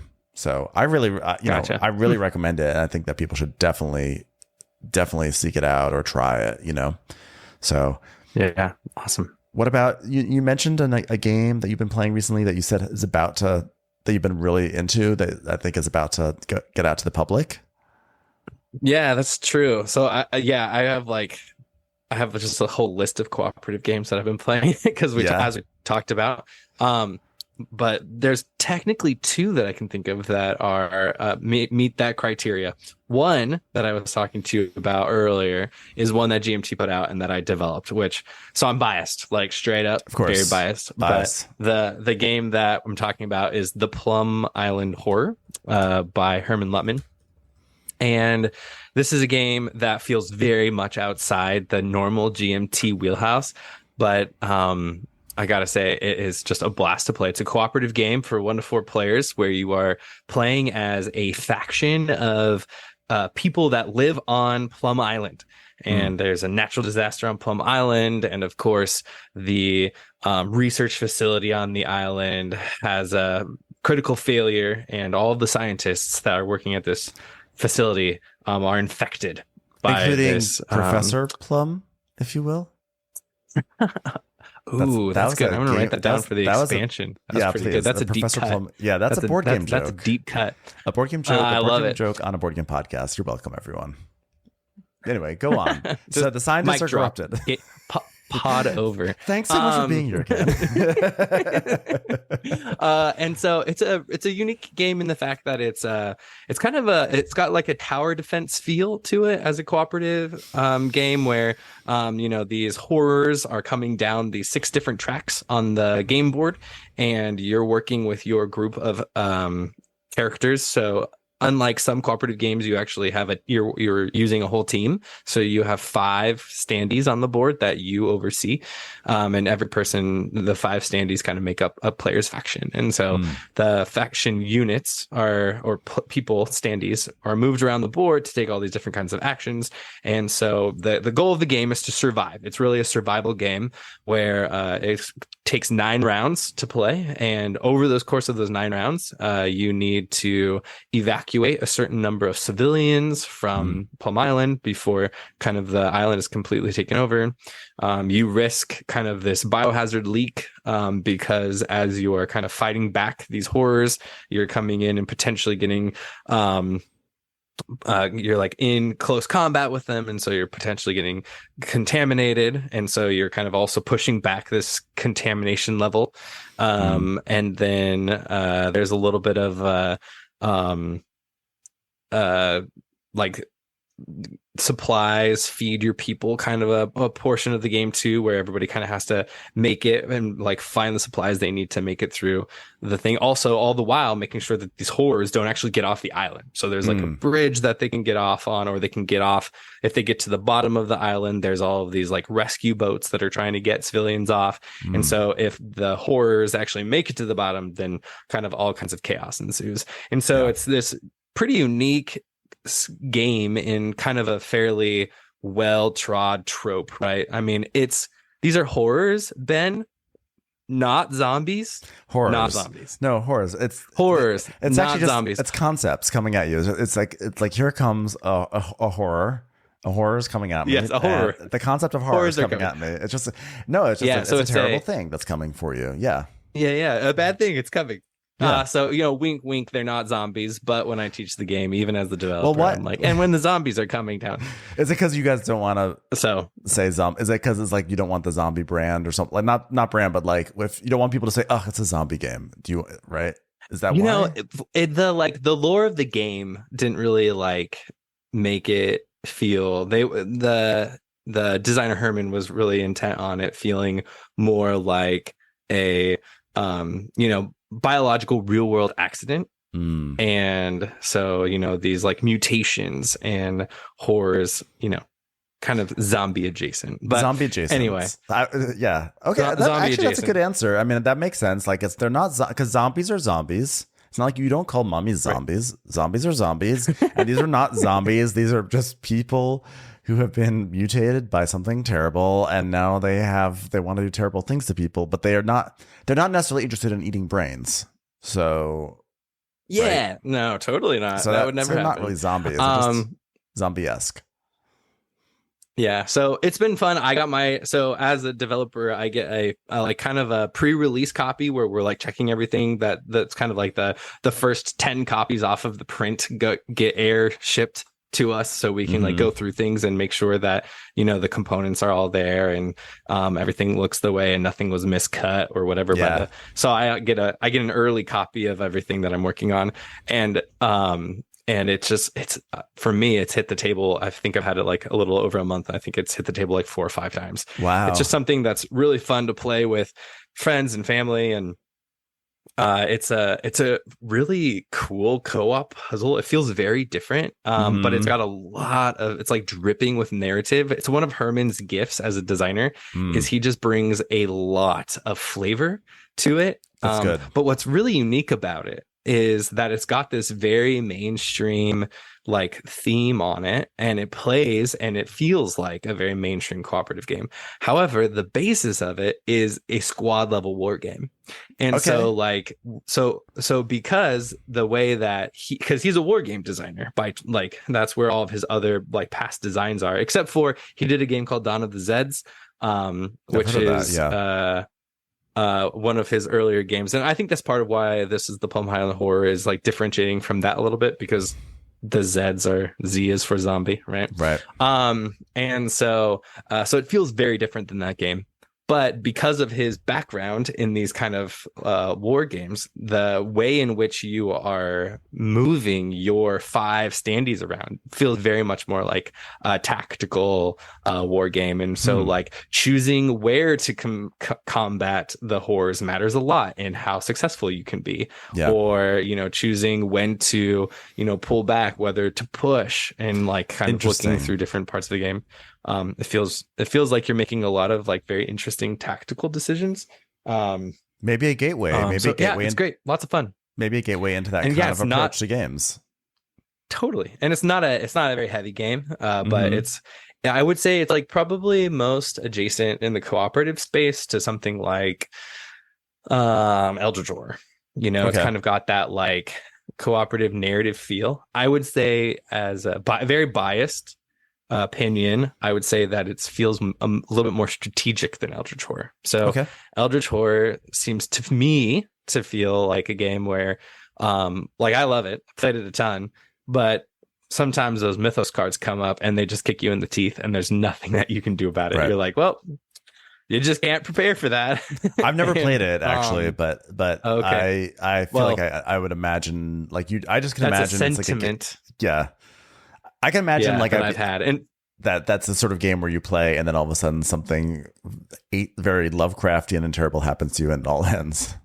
Yeah, exactly. And so I think it kind of brings in some of those like narrative beats that people really love in Eldritch Horror, but provides a much more strategic tactical space. So if you are kind of somebody who, likes that Euro puzzle of like, I have 1,000 things I want to do and I have to figure out what I'm going to do right now. I love doing that. It's great. So, so I've been playing a lot of that. It's been really fun. Yeah. And that's coming, I think in November, it starts shipping. Oh, so it is November. Sounds interesting at all. It is November. It's happening now. It's going to be later. It is November. Later this month. Yeah. That's great. I love that. Early December, maybe. Yeah. Normally when people I think right now you can, if you're interested, like it's still in the P500 stage. So you can still get it for that reduced P500 cost before it actually starts shipping. So there's this sweet window right now. If you're interested. Window. That's exciting because normally I feel like when people are like, when's that going to be available? Like, oh, probably like Q1 of next year. I'm like, I get so mad, but you're like, might be happening this month or early next month. So okay. Well, yeah, I was just thinking like you're right, because I know that it was supposed to get to our warehouse sometime mid-November, and then I was like, oh, it is mid-November. I wonder if I just haven't heard about it yet. Like, oh, they got there yet. So it's on your doorstep. Fingers crossed, delivery before Christmas. Okay, but that's good. You never know with the shipping world. Yeah, that's true. I feel like I'm like an infomercial. I was like, wow, coming this month? What? But wait, there's more. So a game that I played on Friday, I played a game called Arborea. I think it's Arborea. I'll pull up the designers because I'll actually be a responsible, podcast host. I actually can't find it. I know there it is. So this game designed by Danny Garcia. Interesting game. It's put up by Alley Cat Games, and I'm mentioning Alley Cat Games for a reason in just a moment. I knew this is another one I knew very little about. I feel like I just wasn't paying attention to Essen Games or whatever, but this is just showing up, and the theme of it is very kind of like feels kind of Miyazaki, forest, mysticism, fantasy, pretty cool. Like it sort of took me to a little bit of a Batoku space and the art and everything. Sure. And but I was the little wisps that I heard about it was that it kind of played with some of the concepts that we got in Zolkin, which is Zolkin is like the classic game where you put your people onto gears. And then you ride those gears and there's a lot of decision on when do you put people on, when do you pull people off, when you pull people off, you get rewards, etc. So this is what I was talking about before about how I'm playing sequencing games, because like Evacuation is all about sequencing. Gotcha. This one's all about sequencing. And so maybe it's having a moment. Sequencing is hot right now. Sequencing is the new trick taking. Sequences? You heard it here, folks. You heard it here. Breaking news on Game Brain. But so this game what happens is that it doesn't have gears, but there are like these different action areas that have little, it looks like people movers at the airport. Like on your turn, you put a meeple, you put a meeple onto a conveyor. It's essentially a conveyor belt. I don't know what the game calls it. Not my copy, so I didn't look at the rules. I don't know the actual name for these things, but it's like a path, and you go on you put like one or two meeples on paths, or and then you slide the path forward, and then it's like a piece of cardboard, and essentially then someone else puts something on the path on their turn, and they slide it forward. So you're sort of like, your meeple gets like pushed forward. It's essentially the same effect as a gear, just not nearly as cool. And then eventually you step off on your turn, or maybe even on someone else's turn, you can step off of this moving platform. I was actually kind of upset that the theme wasn't like subway or like public bus, because it kind of reminded me a lot of that, like you get on and then you're like, oh, this is my stop, I'm going to get off, So when you get off, your meeple goes down this my friend called it a walkabout. I don't know if it's actually called a walkabout in the rules, but your meeple goes on a walkabout, as is wont to happen. And it looks like they're called pilgrimages in the rules. They go on a pilgrimage. But anyway, you walk down a path. And so obviously the longer you stay on the little people mover, your path will have better and better rewards. And so you like, that's sort of like the central thing that's going on there, much like Zolkin. There's some interesting things going on in this game. When on your turn, a lot of the paths generate resources. So maybe I wish I could tell you what the resources were. There's like cherry blossoms. I remember cherry blossoms, things like that. So let's say I go down a path and I generate like 3 cherry blossoms. I could then use those cherry blossoms to fulfill a contract. But if I don't use them, they kind of like exist in a kind of a public space where other people could use the cherry blossoms on their turns. So if you basically elect not to use the resources that you generate, you will usually make points off that. So there's sort of an economic shared incentive thing going on. Like, hey, I can make these resources and I could use them, or maybe I won't use them and just get points. And then maybe someone else will use them. It's pretty cool. And then as you're playing the game, like one of the things that happens is, like, as I go down the path, a creature appears in this one area, and like there's like a little bit of a creature market, and you want to acquire creatures into your personal player area, because you have these. This is just it's so funny as I'm describing it. This game sounds a little all over the place, but these these contracts that you get, that you're using resources to fulfill, when you fulfill the contracts, you get some rewards, and then you turn the card over, and it's like a 2x3 grid. Like visually, think of some of the player boards from Smartphone Inc. Like it looks like that. Okay, sure. And they have different terrains on them, and these creatures that you're getting, you want to put them into this like garden that you're growing, because you put the cards together. You create a garden of these grids, and you want to align up the different terrains in certain ways. So that way, if you put a cat on certain terrains, it's going to score really well at the end of the game. And then certain animals score really well if there's another animal that's in a horizontal line. There's all sorts of stuff. Sure.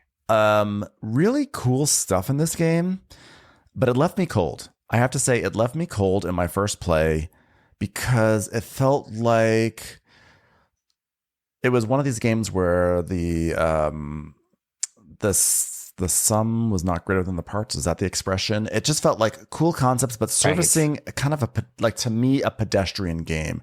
Like, love the time, love the people mover, love this interesting resource thing, but ultimately it's just in service of fulfilling contracts and doing like a little spatial game, and that was not exciting to me ultimately. And the game state is very volatile. The things are I played at 5 players, so maybe that's part of it. Okay. But like the resources are like, you see a resource, like, oh look, there's 3 waters, I'm gonna take them. Oh, they're gone.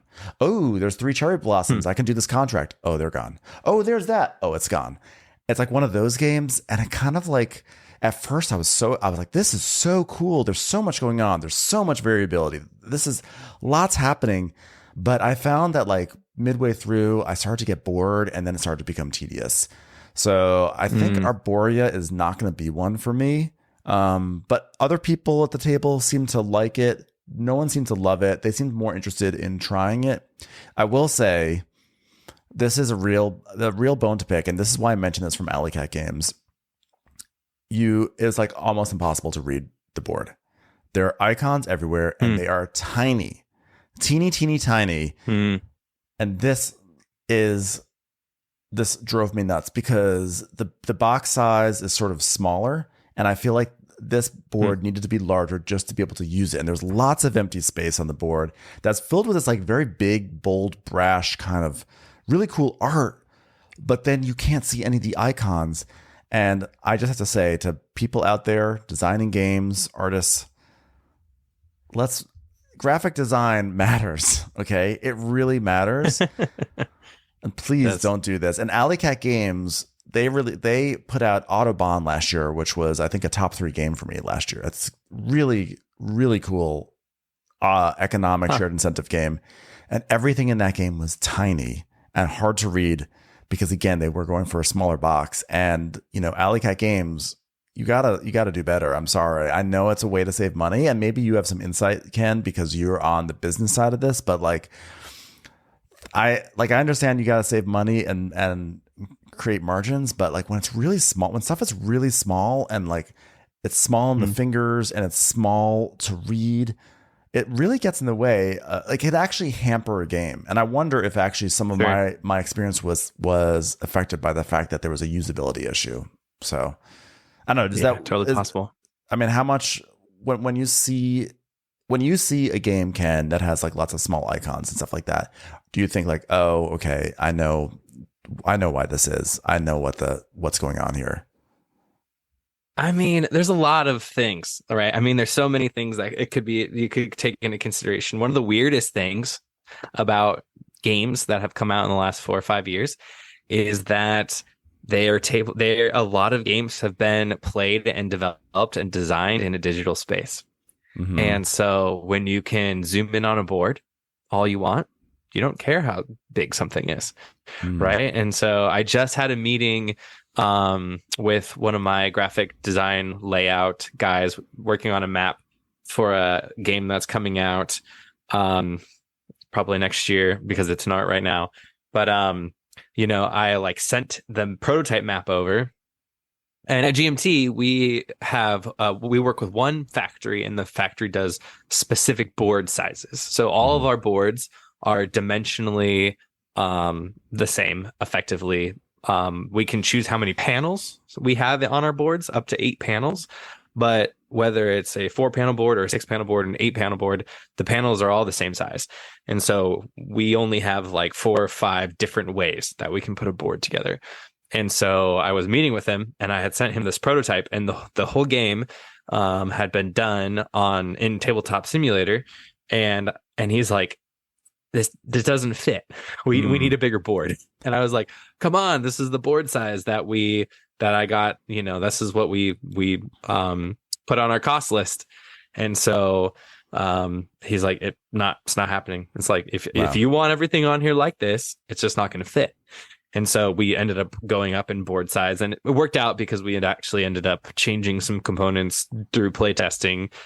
So we cut a couple components that we ended up changing to some tracks. At lots of things like that happened in playtesting, but lo and behold, it was fine. I just like barely got it okay by our production person she was like, you are just within budget. I was like, whew, okay, we're fine. But it's a real consideration. I mean, and it comes down to the factory that you're working with. It comes down to, where and how the game was developed and play tested. And sometimes, you just kind of have to, you have to go with something for cost. And, and one of the hard things as a publisher that you have to kind of come to terms with is, it's like, well, we really want all of this in the game, but we also want it to be at a price point that people are going to purchase, and things are getting more expensive all the time. And I mean, wood is so expensive in board games right now. And so it's come down a little bit, but man, it like hit the very tops that we've ever seen it in 2022, end of 21 through 2022. It started coming down in 2023. Yeah. And so, and you think about that, but we don't always think about that as a consumer, what that does to all of the cost of the game, right? So at some point, we also like, I think board games are slowly getting more expensive. People are slowly expecting a little bit of inflation in prices. But you make decisions, at some Yeah. point it's like, well, we also want people to buy our game, right? Because we know it's a good game. And so, where do we have to make production decisions so that we can actually get a game out? So I have no idea. Like, I have not talked to anybody at Alley Cat. I have no idea, how they go about it. I don't know what factory they use. There's so many things. I don't want to try and speak for them. But those are some of the things that I have to be aware of. Yeah, I do feel like a little bad, right? Because it's like Alley Cat games do better. But like, if they are genuinely just trying to keep the price point down, like I can't be that mad. But at the same time, like there's gotta be a happy medium. And with Arborea, it was just too small, and we were, we at the table were constantly looking at different parts of the board. We're like, it's nice that they have this art here. We did not need this art. Like, this is a space where we could rethink these tracks, make them a little bit more visually like usable, like a little cleaner. And like I actually really loved the art. When I saw the board, it was like a very busy board, but sometimes busy can work, oddly enough.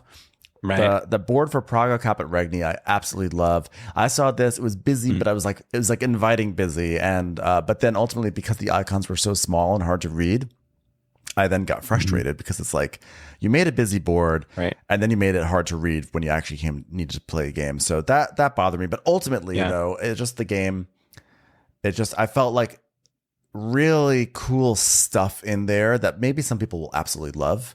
But for me, I felt like it was in service of kind of like, it didn't have like an epic scope or anything. Like Zolkin has a scope. Like Zolkin feels big. Right. It feels epic. When you're done with the Zolkin, you're like, "Whoo, I did it. Like I got through it," And I think because maybe there's a tech tree in Zolkin, maybe I love tech trees. Maybe that's why. But like, I feel like there's an escalation in Zolkin that's very exciting. And I felt like with this one, it was like, okay, go down the path. Okay, got some resources. Oh, got an animal. Okay, and here's the contract.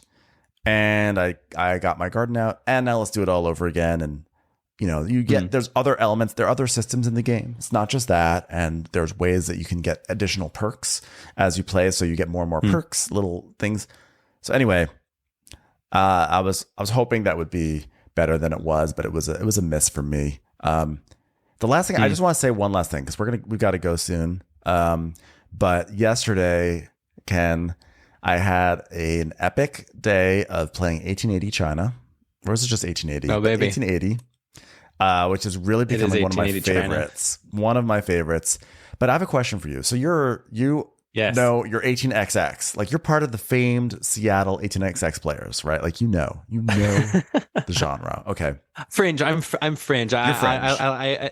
Okay. I'm fringe with them. They're really hardcore and amazing a group of players, and they meet every Saturday like clockwork. They're so committed, and I have had the opportunity to play with them a few times. They're very lucky. So when I play 18XX with my friends down here in LA, like we sort of have we play with different groups, but like with one group, we have kind of like a more casual approach to the game. And we really just like, we play and we just sort of like ride the wave. Okay. This is all to ride say the wave. that Okay. People online say, oh, 1880, I don't know. How long does 1880 take for you, Ken? 6 hours, 7 hours? Because I time every one of my games, because I'm one of those people, I'll just tell you, my average game time for 1880 is 4 hours and 45 minutes. Yes. Okay. I'm glad you said that. This is going to be a no judgment zone. I'm telling you to not have judgment. Okay. No judgment. No judgment. This is a judgment. Well, when I played 1880, we talked about it on the podcast, or I talked about it on Candace's podcast. We played, I think it was like a 12-hour game. I think it was 12 or 13 hours, maybe 14 hours. Okay. Yesterday, we started in earnest at like 1:15, and we finished at 2:30 in the morning. Oh my God. We play our games. Now, admittedly, there was like a 90-minute break in the middle There was like Sure, dogs sure, had to get sure, sure. walked. You know, there was some stuff. Yeah, I mean, when you're 12 hours, you got to do some of that stuff. So our games go really like we take a long time. I guess maybe we have a lot of banter. Maybe there's a lot of decisions. Maybe it's because like is it maybe like as you become I've played a lot of 18xx games. Okay, I've got like 80 under my, you know, on 18xx.games, which was funny because when we did play testing, you're like there was tears like how would you describe yourself? Experienced, like it was sort of like me like dabbling your toe in it as in you've played, you know, between like 50 and 100 games.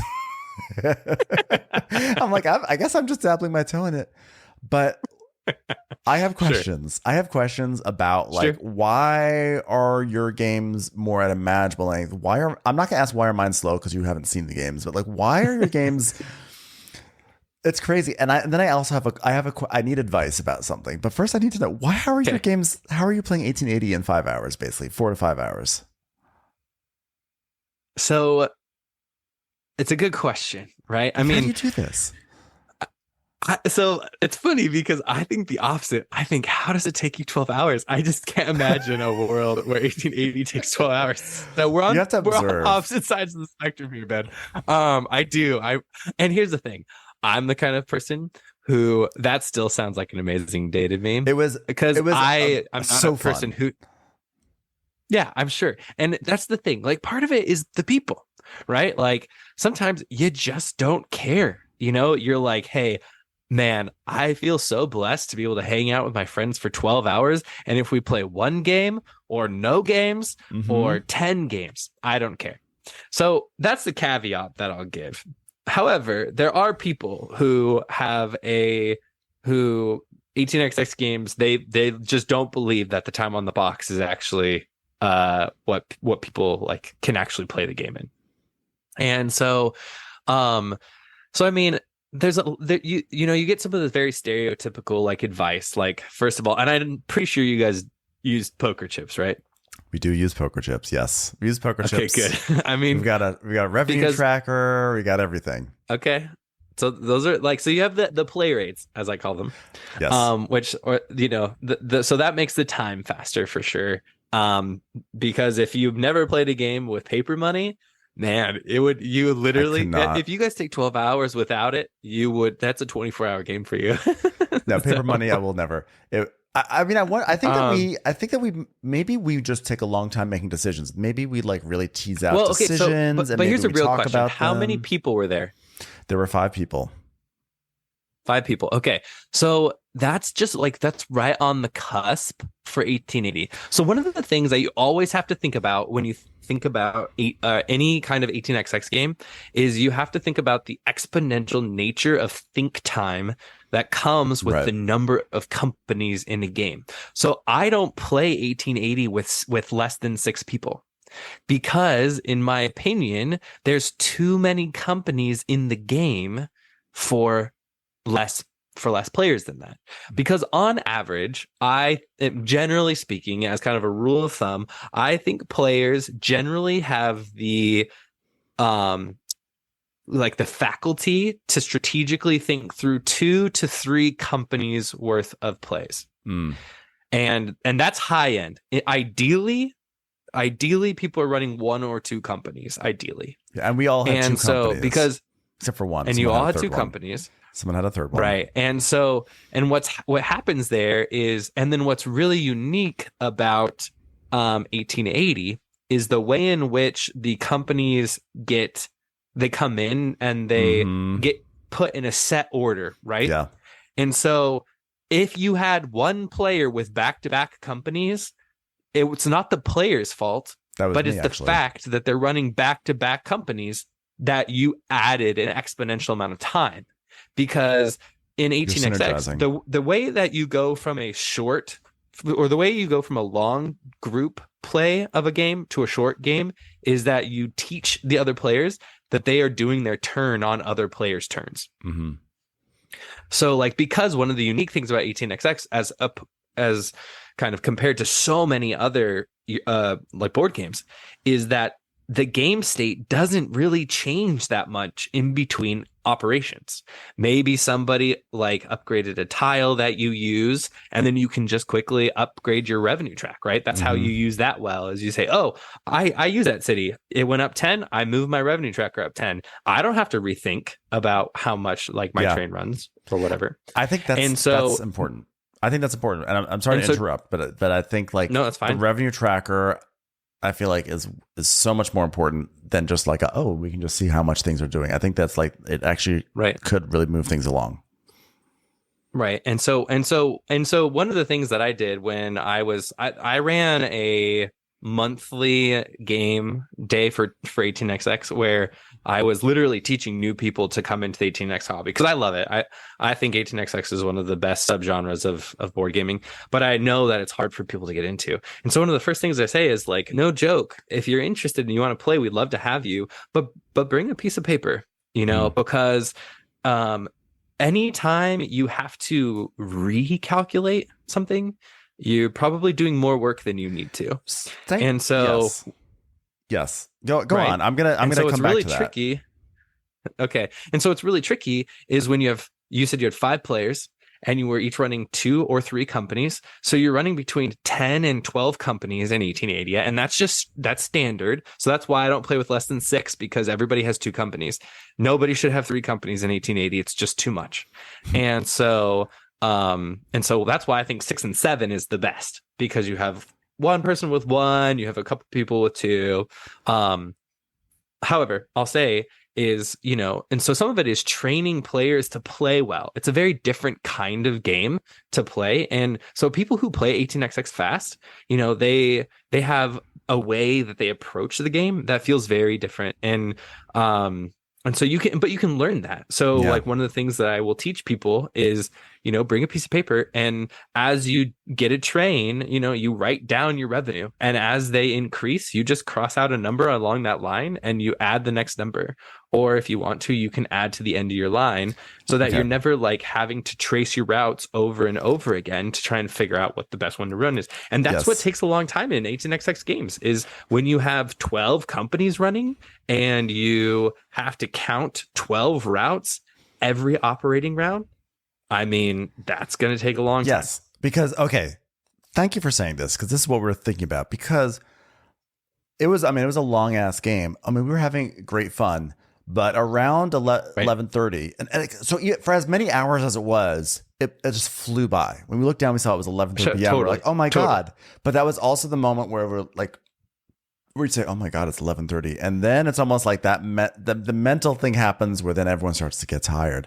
And I have found in both in-person games I played at the game, because I played it online, etc. And I actually think it's a game that's really better to play in person than async on 18xx.games, because it's so much about timing. And I feel like if it gets dragged out over like many days or weeks, you sort of lose some of that crisp excitement of like, when's something going to happen?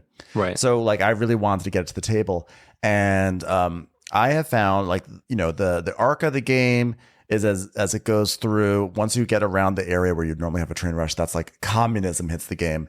And I have found that sort of like post-communism in the game, when you're entering, like you're in the browns and then the grays, that's when I feel like the game, like in both long games I had, that's when people were like most exhausted, and it was like calculating routes, and it was like, and what happens is you're tired, and so you calculate your route, and there's all these permutations, and you finally figure it out, and then I think like you're tired, and you're not paying attention, and then all of a sudden it's when it's your turn again, you're like, oh, I have to figure this out again, and you're like, I think there was a tile that was changed, but I don't remember if there was a tile. Was there a tile? And I feel like the game, if we could figure out a way to sort of like power through and speed up that last section there, so that way after communism, and now you're like, okay, after communism, there's like a vicious train rush moment, and then after that train rush, you're like, okay, now let's sprint to the end. I'm like, I guess piece of paper and just track. I guess just be really focused on what the changes are on your routes, right? I think that would probably speed it up a lot. Well, So that's a big part of any 18xx game, right? So like the time factor in 18xx game is number of companies that need to run, and then times the variability of the board. So one of the things that you learn as you play a game over and over and over again is what revenue centers people want to hit on the map. Right. And so you don't have to go through and be like, is this 5 better than this 5 better than this 5? You can go, these are the top 5 spots on the board. Am I hitting them or am I not hitting them? And so, and that is also something. So familiarity will make a game faster no matter where you are. But also, and then it comes down to like the players, how well the players trust one another and are willing to like do the work together, and so we do work all together to help each other find the routes. Totally. But the question, like, when I'm teaching new people to play games, there's a few games that I always go to when I'm teaching people 18xx, because like I tend to be a person who thinks that you should have some 18xx experiences before you do too much exploration of the genre, because even though like 1880 is a fine game to start with, if it's your first game, you're gonna learn fine. But but I wouldn't start you there. As Definitely a person who likes to bring people in, I wouldn't start somebody there. And so part of it though is like when I'm playing these games with new players or players who are unfamiliar with a title that I'm more familiar with, I help them. I go, these are the high revenue centers. And so these are where we're going to count your train. And they'll be like, well, what about down here? Trust me, we don't need to count that. It's not as high as this, and at some point you don't need to count the 6 permutations of a potential train. You just know, hey, these are the 6, these are the highest spots. Am I there or am I not there? Right. Which is what's good about the express trains later in that game, where the express trains are kind of like, just choose your best route, best right, exactly. And what's important to remember is most of the time people are running similar routes. So if somebody else is running this, if you can recognize that there's another company running the same route as you, then just use that work, right? Yeah. You've counted it, you're upgrading it together, and it's kind of like 3 birds, 1 stone kind of a situation, right? Yeah. So those are definitely things that will help, bring down play times. Yeah, because it was all that last chapter. It's like such a bummer because we were all having so much fun, but you can sort of see. I had fun throughout the entire thing. I even liked the last chapter when I was exhausted. But you want people to leave. It's like when you go to a restaurant, dessert matters. Like you want people, the last course that they have to really matter. So I was just wondering if there were any like really good hacks, beyond. What we typically know, what we should be doing and everything. And I think it's just about, I guess it's funny because it's like you're really exhausted at that time for us and your eyes are glazing over, but that's almost a time when you have to be most vigilant, where we as a table say, hey, this tile, we just changed this tile. Did that affect, does this tile, was anyone's runs on this tile? Yes, it was. Yes. Right. Okay, everyone just move the revenue tracker up. And we just don't do that. Right. And like we waste so much time just calculating at recalculating the end, But I have to say, just one last thing about 1880. I mean, I love it, and I was just reflecting on one thing that's just so good about that game is the arc of that game is so smart. It's so smart. Like it basically says, it's true. Like, hey, you're starting a company. Here's some money. Oh, okay, and then like work towards getting to 50% by the 3s, and then you can get some more money. And hey, okay, now work towards getting to your foreign investor. There's some more money. And then it's sort of like it's taking you from like money influx to money influx, but each one sort of like raises the stakes. The first one's just like, oh, buy some stocks. You can get this. The second one says, okay, like see how you can do the board work to get to where you need to be. And then the third one is kind of like, okay, you're in communism. You decide, are you going to take advantage of this and put money in your company? You're going to get some money into your hands. Like now it's like the game before was giving you money. Now it's like, do you have the skills to figure out your own money? And then after communism, it's like, okay, congratulations. We have taught you everything you need to know. And you're either going to sink or swim right now. It's because it's like then a brutal train rush. And then you like sort of emerge from the other side. And I think like, wow, that is actually like story wise as like beats. That is a great arc. And it's sort of like, it sort of brings you up through this like incremental money like infusions of money until finally it says, okay, you're grown up, you're an adult now, and you got to find out how to live in the world. Good luck. Oh, also, I hope that you can build tracks still. Also, by the way, that 4 train that you just had to waste all your influx on, it's gone, and you owe $1,000 to buy a train now. Yeah, so good luck. Yeah, I'll say 2 more things just generally about 18xx, and then we can call it. But I want to say that, first of all, it's also important to remember that particular part of 18xx games, especially in some of the classic games, and by that part, I'm talking about the final phases of the game, which we call brown or gray, which is in reference to the color of the track tiles that are being laid traditionally. They are just, because so many of these games tend to go to like a game break situation or a bank break situation. They're built to just run and run and run. And so the end game in some of these classic games, just broadly speaking, they just slow down by the way the game is built. Yeah. And that's just kind of an artifact of the genre. And so some of the smart new games are changing that. Right. And so, it's just something to keep in mind is that a lot of new games are kind of changing end game because everybody's realizing that that's just the slow part of 18xx games. And so, modern designers are saying, hey, we can do something about that. And then I'll say the last thing, which is it's very taboo. It's very taboo in much of board gaming to declare a winner before the end of the game.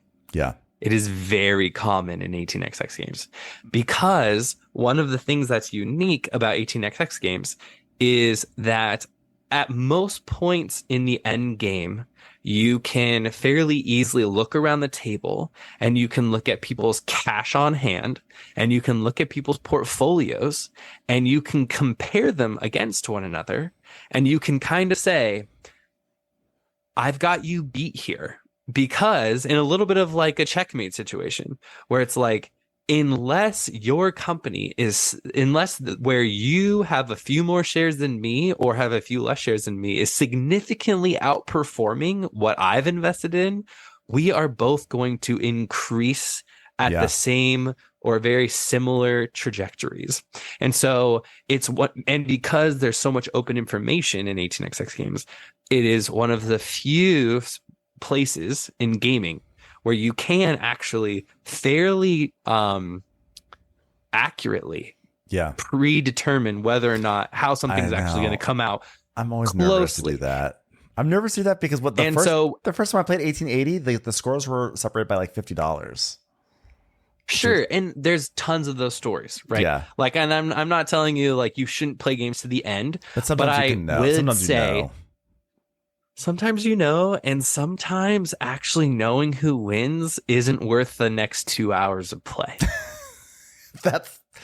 There is the real takeaway. That is a fair assessment. Knowing who wins, does it really matter? Because sometimes it really is just about like just weathering the storm, and then once you've gotten through the train rush, I still like that gray time. I like having my big trains and getting stuff. Do too. It's so fun. It's like a great release, but you're right.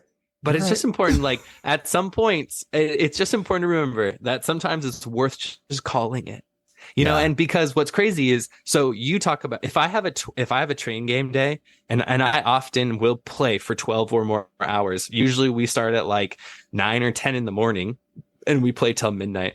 I usually play 3 games. I usually play 3. Get out, games. Ken! Stop that. You're being outrageous right now. No, I do.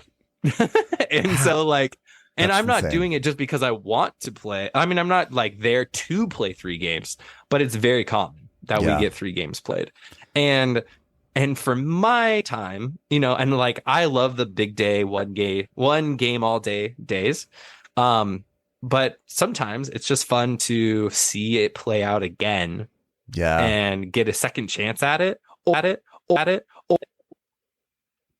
see something else with the same allotted amount of time. And so sometimes the question is, do we call this game because we have a fairly good idea of who's winning and we get to play again? or play a different title, sometimes that seems a little bit more worth it to me than like, well, let's count these routes for 2 hours. So it's just also something to keep in mind.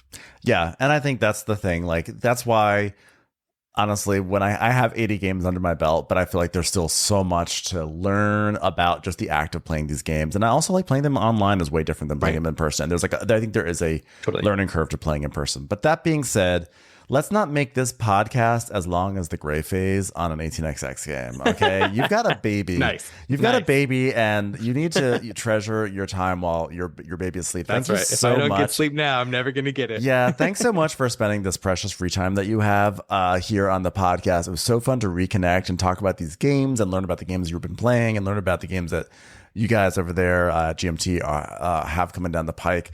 Really appreciate it. Is there anything you want to plug beyond this, like social media or anything like that, or anything, or just tell people where they can get games, or I don't know. Is there, you want to plug something? You feel like plugging something? I mean, you can if you want. What am I going to plug? I'm not much of a plugger. It's not really my nature. But if you want to connect with me and you want to talk to me about games, you can find me on Twitter. My little, I don't know what it's called, tag or handle. Screen name or Twitter. What is it that? I didn't know that was still a platform. Thank you. Oh yeah, it's called X now. Yeah. You know, it was not X when I had a baby, and that's about how connected I feel to the world of social media at this point. But if you want to get me there, my handle on X is my last name, Kuhn, Kuhn, Ken, Ken. So Kuhnken. Drop me a note. I love to talk games.